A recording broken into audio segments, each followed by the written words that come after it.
नमस्कार।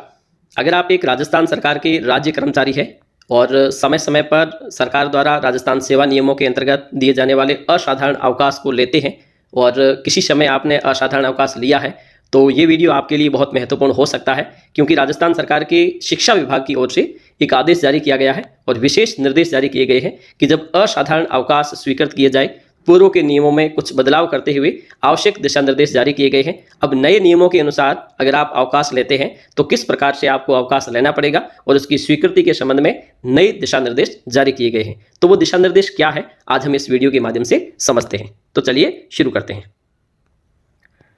तो ये आदेश है राजस्थान सरकार के स्कूल शिक्षा विभाग की ओर से जारी किया गया है और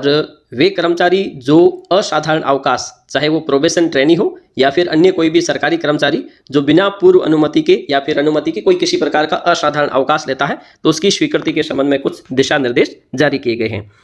ऊपर ये कहा गया है और उसके बाद में कुछ पिछले आदेश जो जारी किए गए हैं असाधारण अवकाश के संबंध में, उनका हवाला देते हुए कि परिवीक्षा या प्रोबेशन ट्रेनी जिनका असाधारण अवकाश के संबंध में कुछ दिशा निर्देश जारी किए गए हैं। अब इसमें एक चीज़ ये कही गई है कि राजस्थान सरकार के सेवा नियमों के अनुसार अगर कोई परिवीक्षाधीन अवधि में कोई सरकारी कर्मचारी जो 30 दिन से अधिक की अवधि का अवकाश लेता है, तो ऐसी स्थिति में 30 दिन तक तो नियुक्ति अधिकारी उसकी स्वीकृति देता है और 30 दिन के बाद में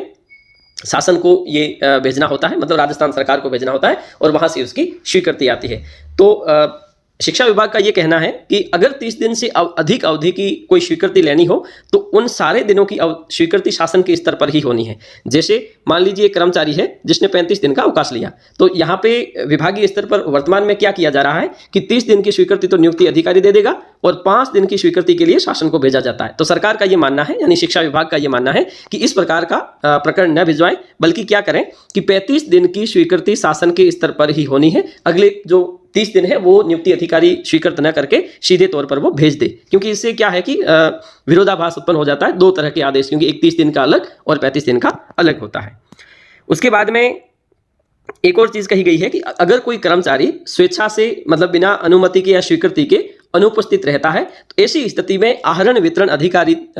है जो सक्षम या नियुक्ति अधिकारी को इसकी सूचना देगा। डीडीओ है, वो नियुक्ति अधिकारी को सूचना देगा और नियुक्ति अधिकारी का ये कर्तव्य बनता है कि वह राजस्थान सेवा नियम 1951 के नियम 86 और राजस्थान सिविल सेवा, मतलब सीसीए जो है, वर्गीकरण नियंत्रण और अपील नियम 1958 के नियम 16 और 17 के तहत तुरंत कार्यवाही करे। अगर सक्षम प्राधिकारी या नियुक्ति अधिकारी इस प्रकार की कोई कार्यवाही नहीं करता है तो उसके खिलाफ ये जो सीसीए रूल्स है 16 और 17, इसके तहत अनुशासनात्मक कार्यवाही संपादित की जाए। और उसके बाद में दूसरा ये निर्देश है कि वित्त विभाग द्वारा पहले के कुछ आदेश जारी किए गए हैं 2019, 20 और 21, इनकी निरंतरता में कुछ स्पष्ट किया गया है ताकि आगे इस प्रकार की कोई असुविधा उत्पन्न नहीं हो। तो इसमें यही बात कही गई है कि कोई प्रोबेशन ट्रेनी है जिसकी परिवीक्षा अवधि में लगातार 30 दिन से अधिक अगर अवकाश लिया गया है, तो ऐसी स्थिति में पूर्ण अवधि को शासन को स्वीकृति हेतु प्रेषित किया जाए। मतलब जितना भी अवकाश दिया है वो सारा का सारा एक साथ भिजवाया जाए ताकि इसमें जो विरोधाभास जो आता है वो खत्म किया जा सके।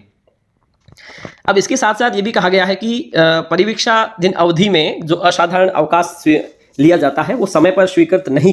करवाया जाता है। तो ये कहा गया है कि कोई भी कर्मचारी अगर असाधारण अवकाश पर जाता है, अवकाश का उपभोग करता है, तो उपभोग करने के लौटने के पश्चात, मतलब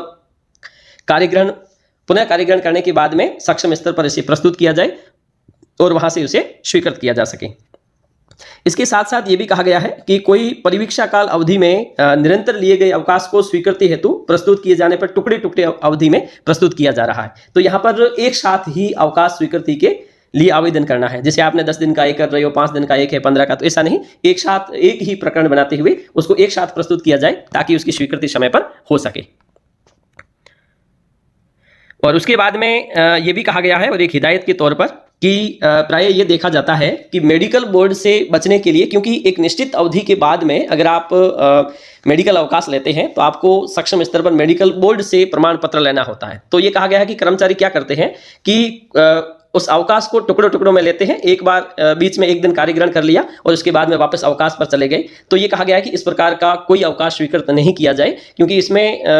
मेडिकल बोर्ड से स्वीकृति के भय से कर्मचारी अगर ऐसा करते हैं तो वो अब आगे से इस प्रकार का कोई कार्य नहीं किया जाए। तो ये जरूरी कर दिया कि कोई भी लंबी अवधि को चिकित्सकीय आधारित प्रकरणों में नियमानुसार सक्षम प्राधिकारी द्वारा जारी चिकित्सा प्रमाण पत्रों को ही स्वीकार किया जाए, बिना सक्षम प्राधिकारी के स्तर से जारी प्रमाण पत्रों पर विचार नहीं किया जाए। मतलब सक्षम प्राधिकारी होगा उसके द्वारा जारी प्रमाण पत्र को ही स्वीकार किया जाए, अन्यथा उसे स्वीकार नहीं किया जाए।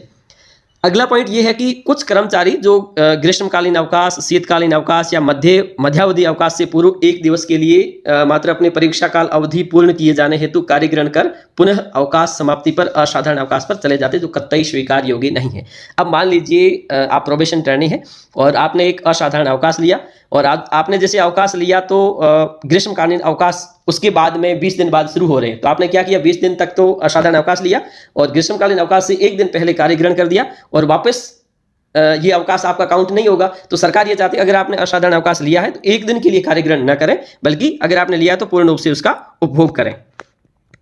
उसके बाद में अन्य है कि नियुक्ति प्राधिकारियों द्वारा अपनी सक्षम प्राधिकारिता से अधिक अवकाश की पूर्व अनुमति प्रदान नहीं की जाए। सबसे पहली बात कि कोई भी नियुक्ति अधिकारी है वो अपनी जितनी क्षमता है उससे ज्यादा की अवकाश की स्वीकृति पूर्व में नहीं दे, इसके लिए राज्य स्तर को भिजवाया जाए। अब इसके साथ साथ ये कहा गया है कि जो भी इन निर्देशों की अवहेलना करेगा उन अधिकारियों के विरुद्ध अनुशासनात्मक कार्यवाही अमल में ली जाए। तो कहने का मतलब है कि अगर आप असाधारण अवकाश लेते हैं या फिर लिया है, इस प्रकार के जो नए दिशा निर्देश जारी किए गए हैं इनकी पालना सुनिश्चित अवश्य करें, अन्यथा आपके खिलाफ CCA 16-17 के तहत कार्यवाही हो सकती है। आज के लिए इतना ही, धन्यवाद।